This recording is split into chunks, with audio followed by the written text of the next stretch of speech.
Hai semua, Assalamualaikum warahmatullahi wabarakatuh. Salam sejahtera untuk kita semua. Alhamdulillah pada hari ini kita bisa bertemu kembali ya teman-teman semua. Insya Allah semua dalam keadaan sehat walafiat dan juga diberikan kemudahan dan rezeki yang halal dari Tuhan Yang Maha Esa. Baik teman-teman semua, masih bersama saya Wiwin Efrizal, ahli gizi dari Bangka Belitung. Saya ingin mengajak teman-teman semua untuk berdiskusi tentang asuhan gizi pada penderita demam tifoid.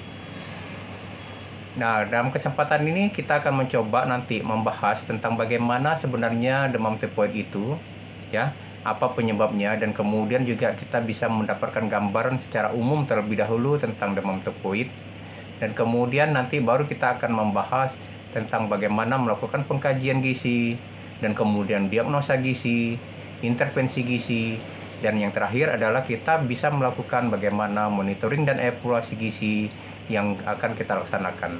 Nah, tentu teman-teman semua bahwa apa yang akan saya sampaikan ini masih perlu untuk kita diskusikan bersama ke depannya. Jadi jangan lupa ya, nanti silakan untuk memberikan komentarnya atau memberikan ulasannya untuk perbaikan pada waktu yang akan datang. Baik teman-teman semua, kita akan membahas terlebih dahulu bagaimana tentang penyebab dari demam tifoid atau yang biasa juga kadang-kadang kita kenal dengan istilah tipes abdominalis. Wah, ini keren banget ya. Atau kadang-kadang ada juga menyebutnya sebagai typhoid fever atau enteric fever, yaitu demam ya. Nah, kemudian kita juga perlu mengetahui bahwa sebenarnya bahwa demam ini disebabkan adanya infeksi tentu. Jadi rata-rata umumnya penyakit infeksi selalu menyebabkan atau menimbulkan demam. Nah, demam ini disebabkan oleh adanya infeksi dari Salmonella typhi. Nah, Salmonella typhi ini merupakan organisme yang terbatas pada inang manusia. Nah, jadi oleh karena itu, dari mana nih bisa terjadinya penularan dari Salmonella typhi, nanti akan kita bahas. Jadi demam tifoid ini mungkin akan sulit ya dibedakan secara klinis dari demam-demam lainnya. Jadi jika tidak diobati, demam tifoid ini juga dapat berakibat pada terjadinya komplikasi usus, kemudian neuropsikiatrik, dan kemudian komplikasi lain. Namun dibalik itu ada juga demam tifoid yang juga bisa bersifat ringan dan juga dia akan sembuh sendiri. Nah teman-teman, kalau kita berbicara tentang Salmonella typhi, ini Salmonella typhi berasal dari kata typhos atau Yunani kuno yang berarti asap atau awan halus ya. Karena pada saat itu dipercaya bahwa asap atau awan halus inilah yang menjadi penyebab dari terjadinya demam, yang kemudian kadang-kadang juga menimbulkan masalah mental. Nah, demam tifoid ini sebenarnya dapat berkembang ya, bisa menyebabkan terjadinya delirium atau kehilangan kesadaran dan juga kemudian pingsan, perdarahan usus, kemudian perforasi usus, kematian dalam waktu 1 bulan sejak timbulnya penyakit ini. Nah, kemudian juga bisa menyebabkan hepatitis, kolesistitis, miokarditis, shock, encephalopati, kemudian pneumonia, anemia juga mungkin bisa terjadi pada penderita dengan demam tifoid. Nah, demam ini secara umum Indonesia merupakan salah satu negara yang dapat dikatakan mempunyai insiden rate yang cukup tinggi untuk terjadinya demam tifoid, di mana rata-rata 500 sampai 700 per 100.000 orang itu menderita demam tifoid.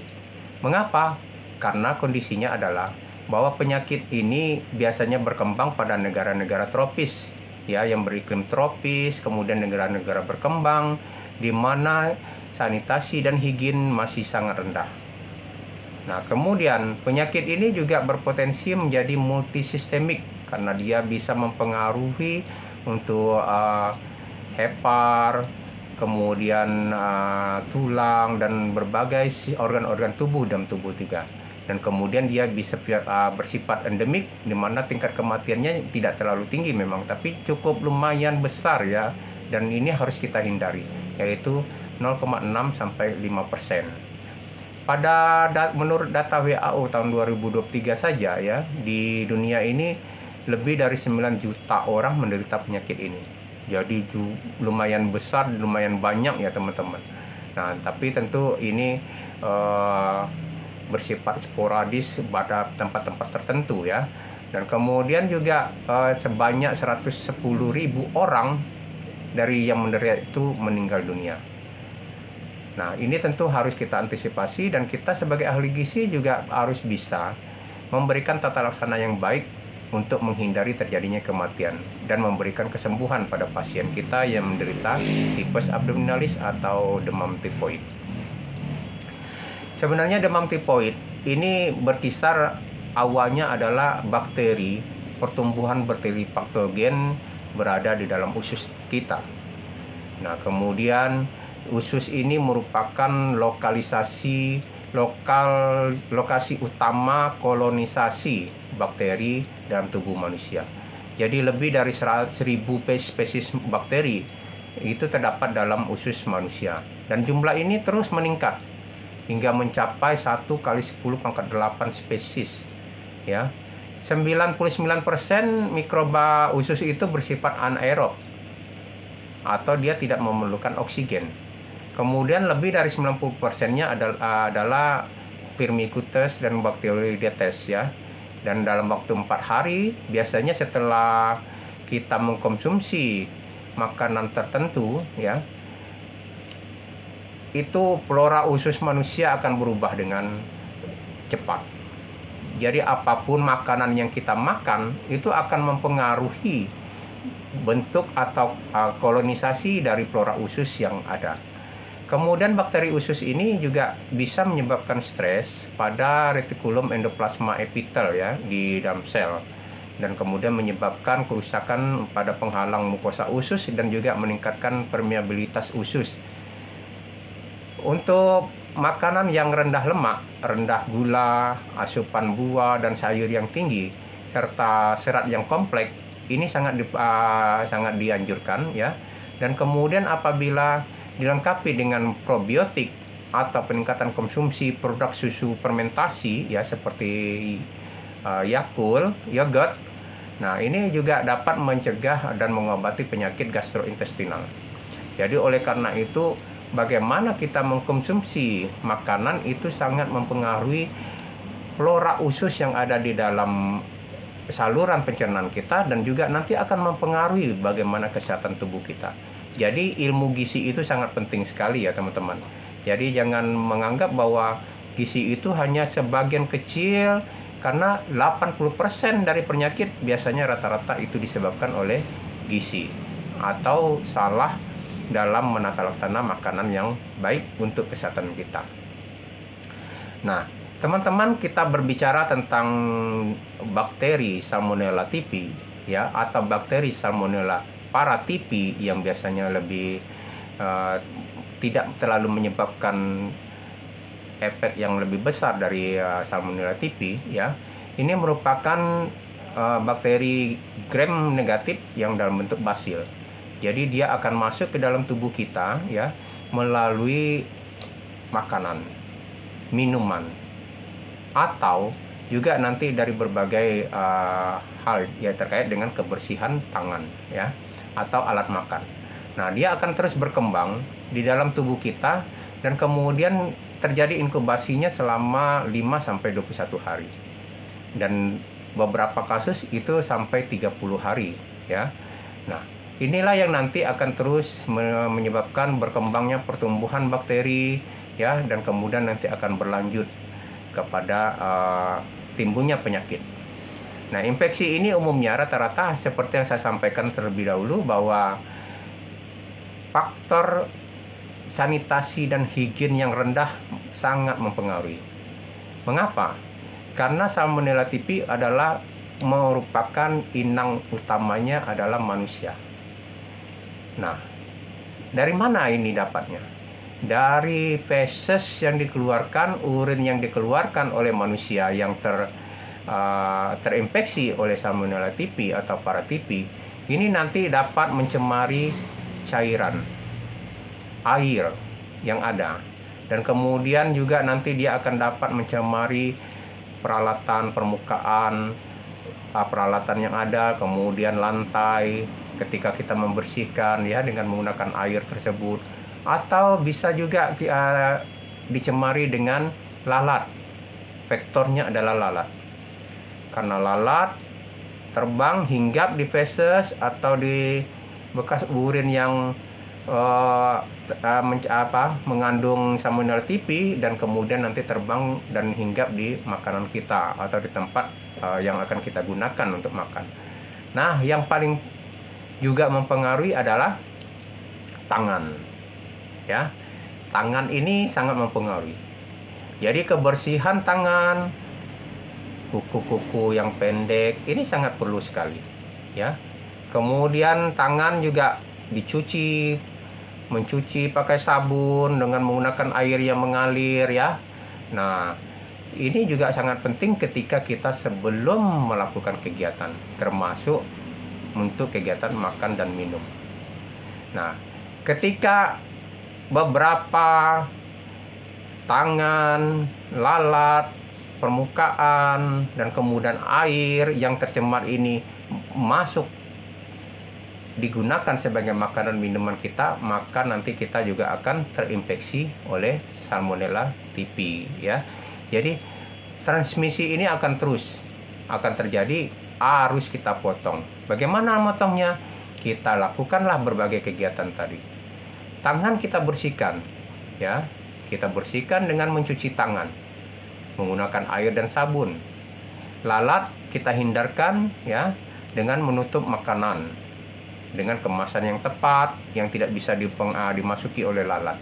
Kemudian lantai dibersihkan menggunakan jas disinfektan yang baik, dan cucilah piring dengan alat-alat makan kita dengan baik menggunakan sabun. Kemudian juga gunakanlah air yang tidak tercemar. Nah, penggunaan air yang tidak tercemar ini juga harus diperiksa, ya. Faktor utama pemeriksaan inti itu adalah indikatornya adalah E. coli. Nah, ini juga harus kita periksa, lakukanlah setiap 6 bulan sekali paling tidak.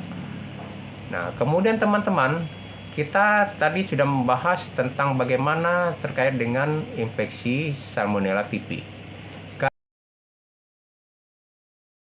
Sekarang kita akan mendiskusikan, ya, salmonella typhi ini ketika dia sudah masuk ke dalam tubuh kita, maka akan ada beberapa gejala yang akan muncul setelah masa inkubasi. Yaitu pertama adalah gangguan pencernaan bisa terjadi, ya.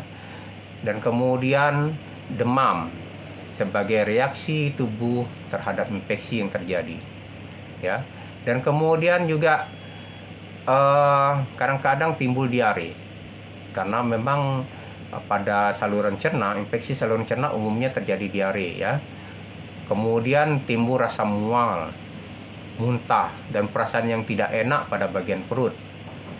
Dan kemudian pada kondisi yang lebih parah bisa menyebabkan gangguan kesadaran, ya. Dan hal yang terpenting yang mungkin pada kita sebagai ahli gizi, yaitu kondisi-kondisi ini akan menyebabkan ketidaknyamanan dan kehilangan nafsu makan pada pasien yang akan kita layani. Nah, oleh karena itu kita harus memperhatikan gejala-gejala dan tanda-tanda ini, ya. Nah, pada pengkajian gizi, yang pertama yang kita lakukan adalah kita mengidentifikasi terlebih dahulu pasiennya. Ada indikator, pertama ada nama, ya, kemudian jenis kelamin, usia, alamat, dan informasi lain. Ini bisa kita peroleh dari rekam medik. Dari rekam medik yang ada, kita cocokkan apakah betul jawabannya kepada pasien. Nah, jangan sampai salah, ya. Jadi jangan sampai kita sudah terlalu jauh berdiskusi, mengajak klien atau pasien kita untuk berkaitan pentingnya diet atau tata laksana gizi ini, ternyata bukan orang yang kita tuju, ya, sebenarnya. Nah, jadi oleh karena itu kita harus betul-betul mengidentifikasi pasien bahwa kita melakukan kegiatan ini memang ke pasien yang tepat. Kemudian keluhan utama kita bisa lihat, ya, dari rekam mediknya, atau kita bisa langsung tanyakan kepada pasien dan bagaimana gejala yang dirasakan. Apakah dia demam, kita perhatikan pemeriksaan ya, tanda-tanda vitalnya yang tercatat mungkin oleh teman-teman perawat ya. Kemudian adakah kelelahan, kehilangan nafsu makan, atau gangguan tidur yang mungkin bisa mempengaruhi. Dan kemudian kita tanyakan tentang berat badan pasien. Apakah ada perubahan berat badan sebelum dan sesudah dia mengalami sakit ya. Nah, ketika ada perubahan, nah ini yang perlu kita ketahui, berapa besar perubahan yang terjadi. Nah, hal yang terpenting sebenarnya seringkali bahwa pasien kita tidak mengetahui atau tidak pernah menimbang berat badannya pada saat dia sehat ya. Karena memang kadang-kadang di Indonesia ini kita tidak mempunyai kebiasaan untuk menimbang berat badan secara berkala. Padahal menimbang berat badan secara berkala setiap bulan itu sangat disarankan. Nah, oleh karena itu bagaimana nih caranya kita mengetahui? Caranya adalah kita bisa menanyakan perubahan dari fisiknya. Apakah dia lebih terlihat lebih kurus dibandingkan sebelum dia mengalami sakit. Memang kita mungkin tidak bisa mendapatkan informasi lebih jauh kadang-kadang. Tapi ini juga sudah memberikan informasi bahwa ada terjadi perubahan berat badan pada pasien kita. Kemudian tanyakan apakah ada gejala ya yang menunjukkan masalah kekurangan gizi. Misalnya ada gejala ruam di mulutnya, kulit dan matanya kering, kalau malam itu kadang-kadang nggak kelihatan, atau rambut mudah dicabut atau rontok, atau gusinya berdarah ya, atau ada luka yang tidak atau sulit sembuh, ada luka yang sulit sembuh. Kemudian ada rasa kesemutan, ada rasa mati rasa, atau mungkin semacam tidak nyamanan di ujung-ujung kaki misalnya ya. Nah, ini juga perlu kita pertanyakan. Kemudian tanyakan kebiasaan makan dan referensi dietnya. Nah, ini juga kemudian kita tanyakan faktor-faktor yang mempengaruhinya. Kira-kira ada nggak giginya yang tidak sehat, sakit gigi kah, atau giginya ompong misalnya, atau ada luka di rongga mulutnya, atau dia sulit untuk menelan, atau dia kehilangan nafsu makannya, ada rasa nyeri di ulu hatinya kalau makan itu ada, atau rasa mual, atau setiap mau melihat makanan dia mau muntah misalnya. Nah, ini juga perlu kita tanyakan kepada klien kita. Dan kemudian tanyakan tentang penyakit klinisnya atau kondisinya sekarang ya. Mungkin juga kita bisa melihat ini dari rekam medik sebelumnya ya, kita bisa tambahkan ketika mencari informasi tambahan ketika kita berdiskusi dengan klien atau keluarganya. Kemudian juga kalau pada klien yang wanita ini, kita juga bisa mendiskusikan riwayat tentang menstruasi atau penggunaan alat kontrasepsi terutama yang hormonal, karena ini juga akan mempengaruhi. Nah, kemudian kita tanyakan juga tentang aktivitasnya, kebiasaannya. Apakah dia aktif, apa lebih jarang, atau pasif, atau tidak aktif. Misalnya duduk-duduk saja, ya. Dan kemudian tanyakan terkait dengan kondisi sosial keluarganya, serta lingkungannya. Nah, teman-teman, dari pengkajian klinis ini nanti kita bisa mendapatkan informasi. Ini sangat penting sekali ya teman-teman ya. Jangan dilupakan bahwa pengkajian klinis itu sangat-sangat penting untuk menentukan apa yang harus kita lakukan ke depannya. Jadi data-data ini betul-betul kita lakukan, betul-betul kita ambil dengan baik, kita konfirmasi ulang ya, klarifikasi lagi dengan pasien dan keluarganya kemungkinan-kemungkinan yang ada berdasarkan data-data tersebut. Nah, kemudian hal yang terpenting juga bahwa kita melakukan pengkajian diet. Pengkajian diet ini terkait dengan kebiasaan dia makan, frekuensi makannya, berapa ukuran porsi sekali makan, dan kemudian apakah ada semacam pandangan diet tertentu yang dia pegang, atau juga mungkin ada alergi terhadap makanan, ya. Nah, di sini kita juga bisa melakukan food recall biasanya, ya, seperti food recall 24 jam, kemudian frekuensi, atau berbagai observasi lain.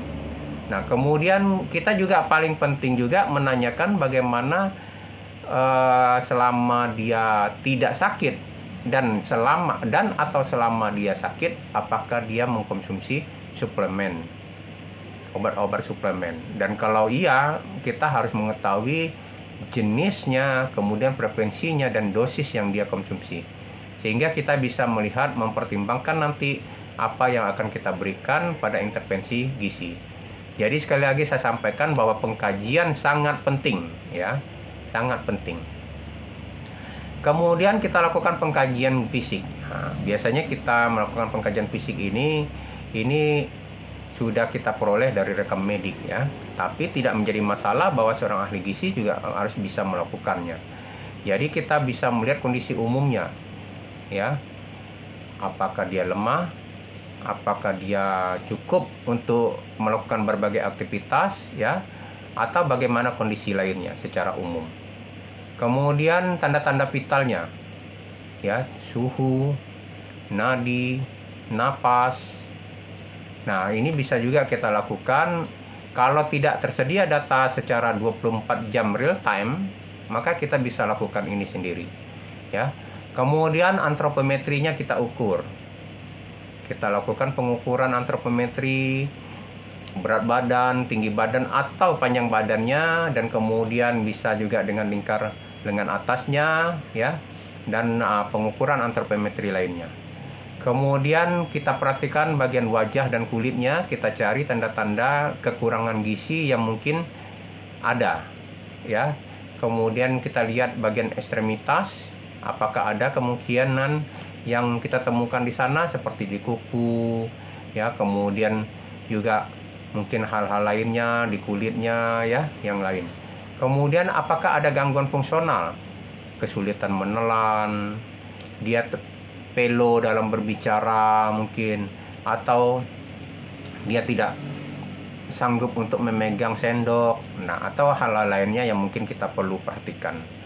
Nah, pemastian bahwa diagnosa terkait dengan penyakit ini, bakteri Salmonella typhi yang menjadi penyebab dari tipes abdominalis atau demam typhoid ini, adalah kita lakukan pemeriksaan pengkajian laboratorium. Dan laboratorium ini bisa dalam bentuk kultur bakteri, ya, atau pemeriksaan molekuler dengan menggunakan DNA, atau juga melakukan serologi, serum, ya. Kemudian juga kita bisa menggunakan penunjang lainnya, ya. Umumnya pada pemeriksaan ini kita melakukan pemeriksaan Widal, ya, karena ini dianggap lebih mudah dan murah di negara-negara berkembang. Tapi pada negara-negara maju mereka sudah menggunakan pemeriksaan molekuler. Nah, sekarang kita masuk ke diagnosa gizi pada penderita demam tifoid. Penetapan diagnosa gizi ini sangat penting sekali.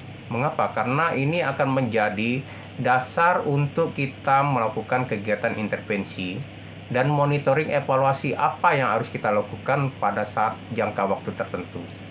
Jadi oleh karena itu, bahwa penetapan diagnosa gizi ini tidak bisa kita lakukan sembarangan, ya. Dan pedoman dunia mengatakan bahwa diagnosa gizi itu disusun berdasarkan problem, masalah, dan kemudian apa yang menjadi penyebab masalahnya. Setelah itu, apa tanda-tanda atau gejala yang bisa kita lihat dan bisa kita ketahui yang memperlihatkan bahwa masalah penyebab itu betul-betul ada. Nah, inilah yang harus kita atasi. Atasi dari mana? Dari tanda dan gejala yang ada. Dengan demikian, penyebabnya akan berhenti, dan akhirnya juga masalah utamanya juga akan terhenti.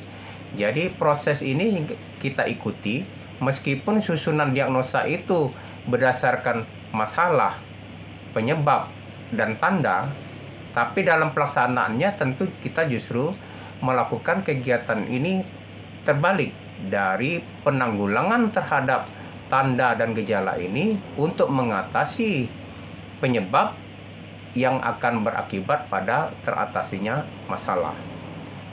Untuk masalahnya sendiri sebenarnya ada domain-domain yang sudah ditetapkan. Yang pertama terkait dengan asupan, nutrition intake. Jadi di sini kita bisa lihat terkait dengan asupan ini apa yang jadi permasalahan. Ya, asupan ini misalnya terjadinya kekurangan asupan. Ya, seharusnya dia menerima 2100 kalori, tapi ternyata hanya 1100 misalnya atau 1600. Nah, ini diketahuinya dari mana? Dari food recall yang kita lakukan, dari food frequency yang kita lakukan, dari penimbangan berat badan yang kita lakukan, ya. Nah, ini kita akan melihat bahwa ternyata terjadi kekurangan.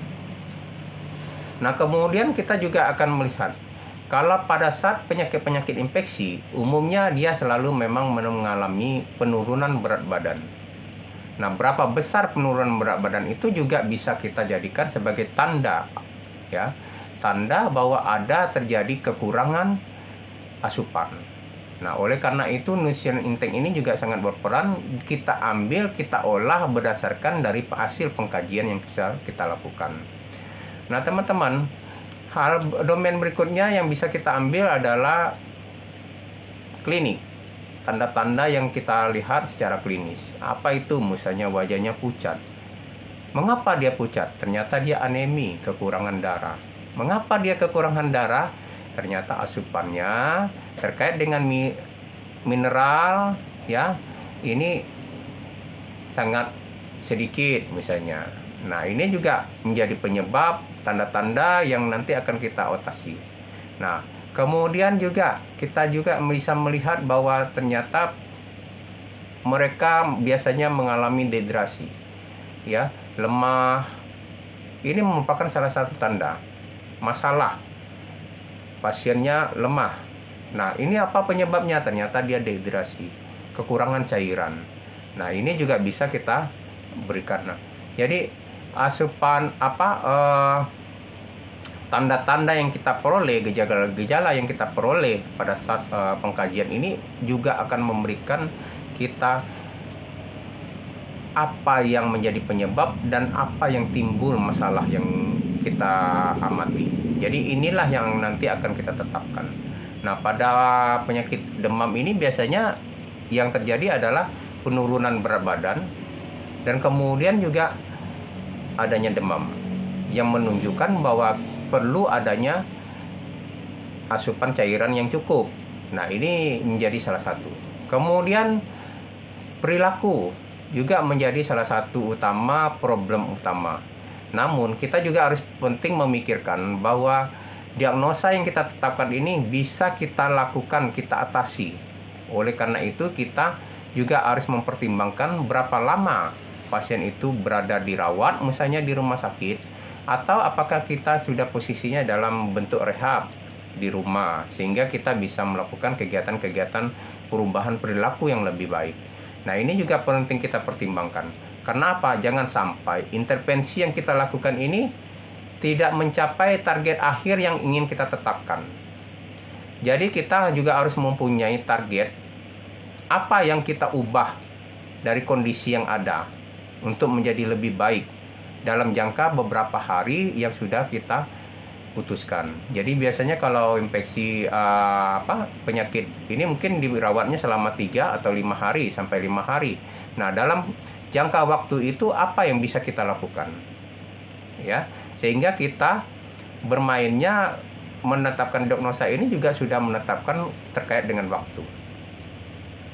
Nah, teman-teman semua, kemudian setelah kita menetapkan diagnosa yang ada, ya, yang tepat, tentu nanti ini disesuaikan dengan kasusnya, ya, karena bisa beragam walaupun dia memang umumnya adalah asupan yang kurang baik, ya, kemudian dehidrasi, tapi intinya bahwa diagnosa kita ini sangat penting untuk melandasi apa yang akan kita lakukan. Nah, kita lanjut ke intervensi gizi. Pokok inti bahwa di dalam demam tipoid ini biasanya intervensi yang kita lakukan itu adalah dalam bentuk pengobatan antibiotik ya. Kemudian pemberian antipiretik untuk demamnya, menurunkan demamnya. Nah, ini biasanya kita tentu berkoordinasi dengan teman-teman dokter dan perawat. Nah, pemberian antibiotik ini juga perlu kita antisipasi ya. Pada saat kondisi akut itu memang kita kemungkinan tidak bisa memberikan makanan yang lebih pada pertumbuhan usus ya, pertumbuhan flora usus. Tapi ketika sudah dalam proses rehabilitasi, maka ini juga kita harus mempertimbangkan untuk memperbaiki flora usus. Karena apa? Pemberian antibiotik yang dipakai, yang digunakan itu juga akan dapat membunuh secara luas flora usus yang ada. Dan ini juga merubah kolonisasi usus. Ya, kolonisasi bakteri di dalam usus itu akan berubah. Oleh karena itu, ini penting kita antisipasi nanti untuk masa depannya. Kemudian penggantian cairan juga seperti bila dia terjadi muntah, kemudian diare ya, kemudian juga mungkin juga kita pertimbangkan ketika dia mengalami rasa mual dengan pemberian vitamin B1 misalnya atau B6. Nah, ini juga penting kita lakukan karena umumnya kandungan vitamin-vitamin itu akan menurun dengan cukup besar. Nah, ini juga perlu kita antisipasi. Nah, oleh karena itu pada pengkajian terkait dengan suplemen gizi ini juga penting. Apakah dia sebelumnya sudah mengkonsumsi dan seberapa banyak dia mengkonsumsi ini. Kemudian pemberian cairan intravena biasanya dilakukan dengan kolaborasi profesi ya. Nah, ini juga kita pertimbangkan. Jadi kita juga memperhitungkan berapa jumlah cairan yang ada yang dibutuhkan dia ya. Nah, kemudian jangan sampai kita juga terlalu berlebihan untuk memberikan cairan. Kalau dia cairan intravena juga sedang berjalan, ya, sehingga pasien atau klien kita juga tidak kelebihan cairan, tapi juga tidak akan mengalami kekurangan cairan. Jadi perhitungan pengeluaran dari tubuh dari pernapasan, kemudian dari kulit, dan kemudian dari muntah yang ada, urin yang dikeluarkan, ini juga harus diperhitungkan. Nah, ini kita berkolaborasi dengan teman-teman perawat. Kemudian terkait dengan ventilasi dan oksigenasi juga kadang-kadang diberikan pada pasien demam tipoid yang memang sifatnya cukup berat ya. Nah, ini juga kita tentu ini biasanya diberikan makanan dalam bentuk parenteral. Nah, pemberian obat steroid juga biasanya diberikan pada mereka yang parah. Nah, ini juga kolaborasi dengan teman-teman lintas profesi. Untuk diet pada penderita tipes abdominalis atau demam tipoid ini, kita memberikan diet lambung. Mungkin teman-teman bertanya, kenapa kok diet lambung? Padahal Salmonella typhi ini lebih banyak berada pada posisinya di usus. Nah, kita berikan diet lambung karena memang penyakit tipes atau tipoid ini juga dapat menyebabkan terjadinya tukak lambung. Kemudian peningkatan sensitivitas dan peradangan pada lambung, dan juga akan menimbulkan stres selama sakit ya. Dan ini akan menyebabkan peningkatan produksi asam lambung. Oleh karena itu pada fase akut ini kita memberikan makanan dalam bentuk saring. Kita berikan setiap 3 jam selama 1-2 hari. Jadi perlu diingat bahwa kita tidak ingin membebani atau menyebabkan produksi asam lambung yang lebih meningkat, sehingga kita berikan dalam fase akut bentuknya saring setiap 3 jam sekali, dan kemudian ini dalam 1-2 hari saja karena memang kurang untuk energi, kemudian juga protein dan zat gizi lainnya. Nah, kemudian ketika dia telah dalam fase yang cukup memungkinkan, maka kita bisa memberikan makanan lunak dalam bentuk porsi kecil tapi sering. Nah, teman-teman, dalam kondisi ini sebenarnya kita untuk intervensi gizi itu paling penting adalah kita menjaga keseimbangan cairan dan elektrolit tubuhnya, ya. Kemudian kita memperhatikan defisit volume asupan makanan dan cairan serta kemungkinan terjadinya malnutrisi. Oleh karena itu kita juga akan mencoba mentargetkan, ada semacam target kita bahwa pasien harus bisa mengkonsumsi paling tidak di atas 80% dari kebutuhannya, sehingga dia tidak akan terlalu defisit terlalu jauh untuk terjadinya malnutrisi. Kemudian kita berikan makanan dan minuman secara bertahap sesuai dengan kemampuan pasien atau penderita klien kita ini. Dan hal yang terpenting juga adalah konseling dan edukasi sesuai dengan kondisi yang ada. Jadi pada fase akut, pada fase pertama dia dirawat di rumah sakit, maka yang paling penting itu adalah kita menjalin terlebih dahulu bonding, menimbulkan rasa percaya antar kita, dia dan keluarga, dan kemudian kita menekankan tentang pentingnya gizi yang diberikan melalui makanan dan minuman ini untuk dapat dikonsumsinya dengan sebaik mungkin dan kalau bisa dihabiskan, ya, sehingga kita juga bisa memantau dengan baik kondisinya. Nah, kemudian teman-teman, hal yang terpenting bahwa pada fase akut ini kita tidak perlu untuk memberikan edukasi yang terlalu panjang-panjang. Jadi pada edukasi yang penting aja bahwa pada saat fase akut kita hanya menjelaskan pertama tadi pentingnya diet ini diberikan. Yang kedua, bahwa kita menjelaskan bahwa diet ini diberikan sampai pada kondisinya memungkinkan untuk menerima makanan yang lebih lunak misalnya atau lebih lengkap dibandingkan yang kita berikan pada saat ini. Nah, ini kemudian yang ketiga, bahwa kita harapkan dukungan keluarga agar tidak memberikan makanan dan minuman lain selain apa yang kita berikan. Dan bila ada masalah, kita mengharapkan bahwa pasien atau keluarga dapat menghubungi kita dan menyampaikan apa yang menjadi keluhannya. Nah, ini hal yang terpenting. Yang lain itu nanti kita biarkan. Jadi kita berikan edukasi sesuai dengan apa yang kita lakukan. Secara bertahap demi tahap kemudian kita berikan.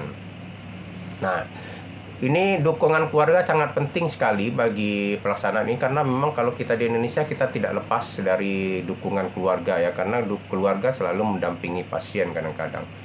Nah, oleh karena itu kita juga edukasi yang kita berikan juga harus mendapatkan dukungan maksimal dari keluarga.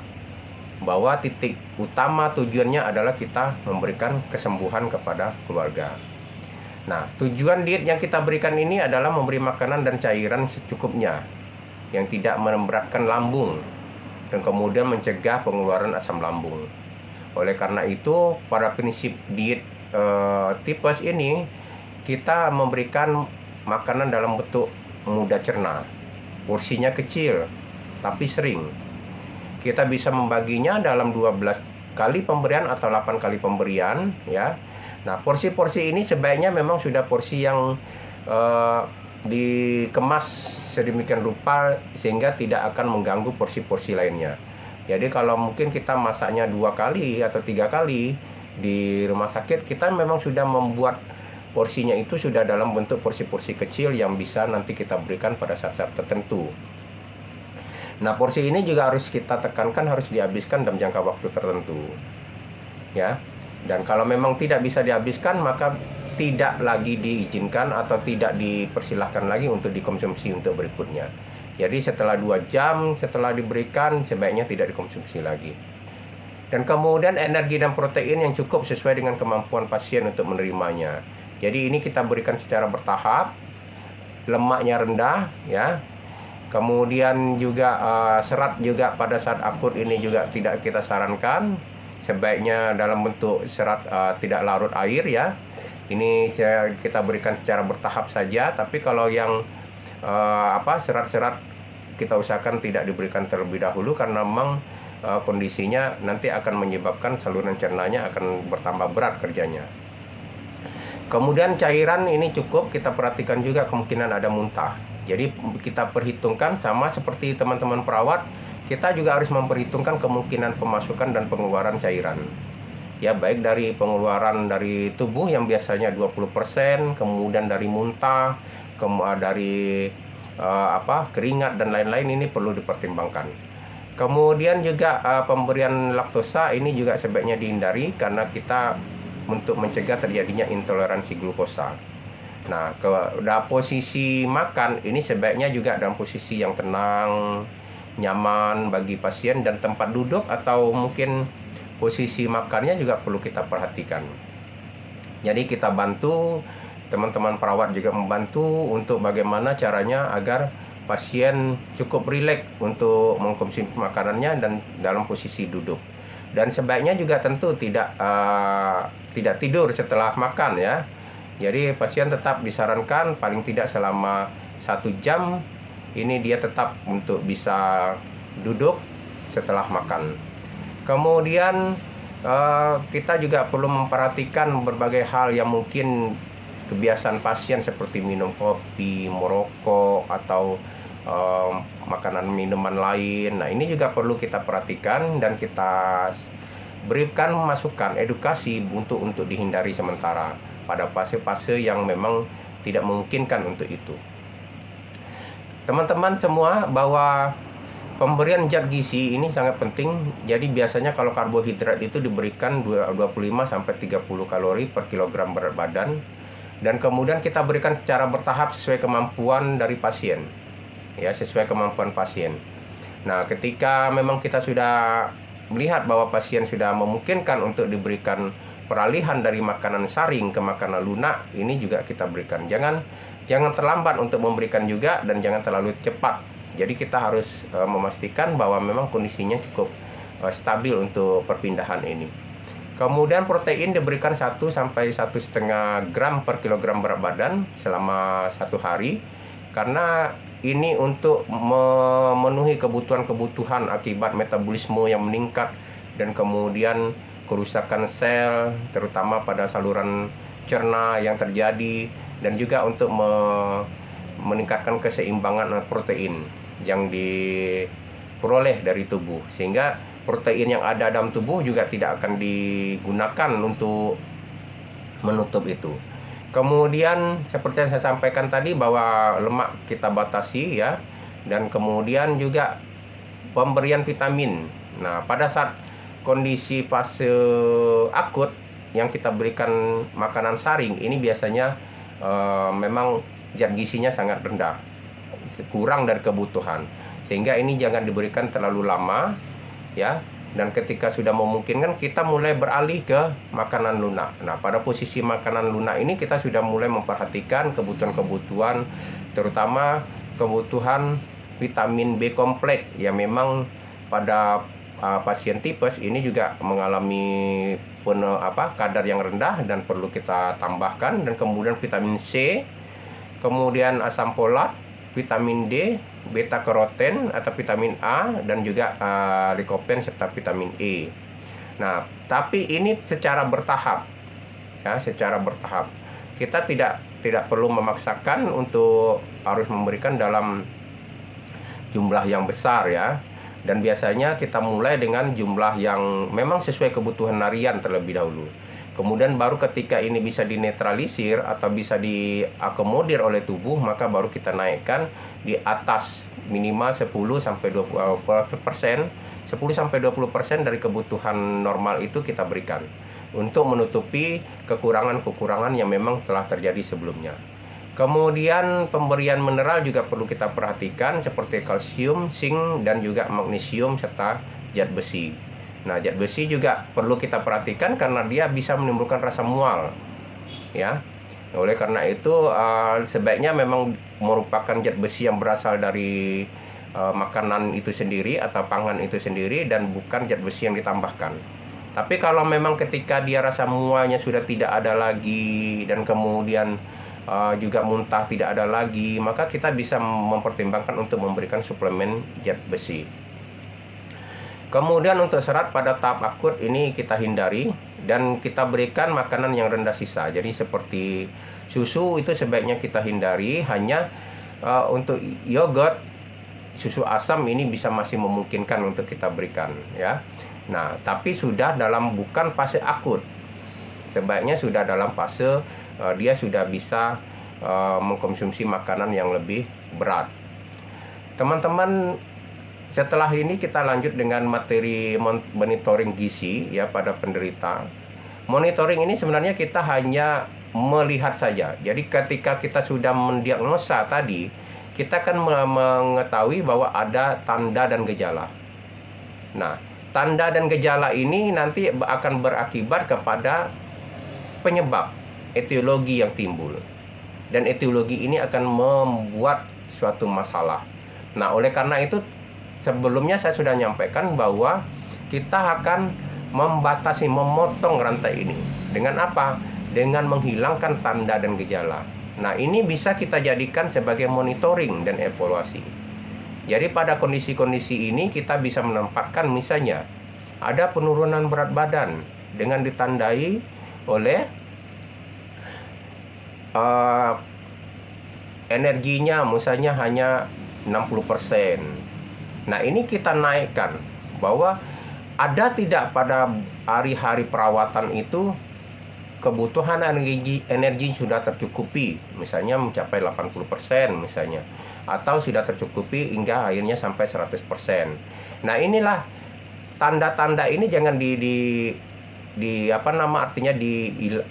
dilupakan ya. Jadi diagnosa gizi yang kita tetapkan itu akan berdampak juga nanti pada monitoring apa yang harus kita lakukan. Jadi monitoring itu berlaku setiap hari. Kalau pasiennya dirawat selama 3 hari atau 5 hari, maka kita memonitornya setiap per hari. Apa yang sudah terjadi? Apakah makanannya dihabiskan ya? Apakah ada perbaikan, misalnya demamnya hilang, atau apakah ada terkait dengan gejala klinis lainnya, muntahnya tidak ada lagi atau muanya tidak ada lagi. Nah, ini tanda-tanda ini tetap kita lakukan, kita perhatikan, dan itulah yang memang tujuan awal kita. Jadi intervensi kita akan berhasil kalau seandainya tanda-tanda yang kita tetapkan pada diagnosa ini memang sejalan dan kemudian berhasil kita atasi.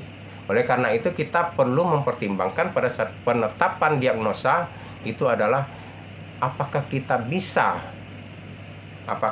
bisa mengatasi itu selama kita melakukan tindakan intervensi. Jadi kalau misalnya seperti edukasi ya, merubah perilaku pasien dari biasanya tidak mencuci tangan menjadi cuci tangan, itu lama sekali. Dan kita tidak memungkinkan untuk selama dirawat itu kita akan memperoleh. Tapi kita monitoring bisa. Nah, evaluasinya nanti kita agak kesulitan. Ya, karena kita tidak bisa lagi mengamati, melakukan observasi apakah dia betul-betul terbiasa untuk membersihkan, mencuci tangan. Oleh karena itu, maka pilihlah apa yang sudah kita lakukan itu memang memungkinkan untuk kita kerjakan. Kemudian untuk evaluasi, ini kita juga paling tidak pada akhir 2-3 hari itu kita boleh 3 hari, kemudian kita lihat dari hasil 3 hari hasil monitoring yang ada ini kira-kira apa. Oh, ternyata pasien tidak bisa menghabiskan makan karena apa. Nah, ini kita lakukan evaluasinya. Nah, ini nanti akan menjadi dasar untuk kita kembali lagi ke pengkajian. Jadi inilah yang harus kita bedakan antara monitoring dan evaluasi. Teman-teman, mungkin hanya itu yang bisa saya sampaikan terkait dengan asuhan gizi pada tipes abdominalis atau demam tipoid, dan saya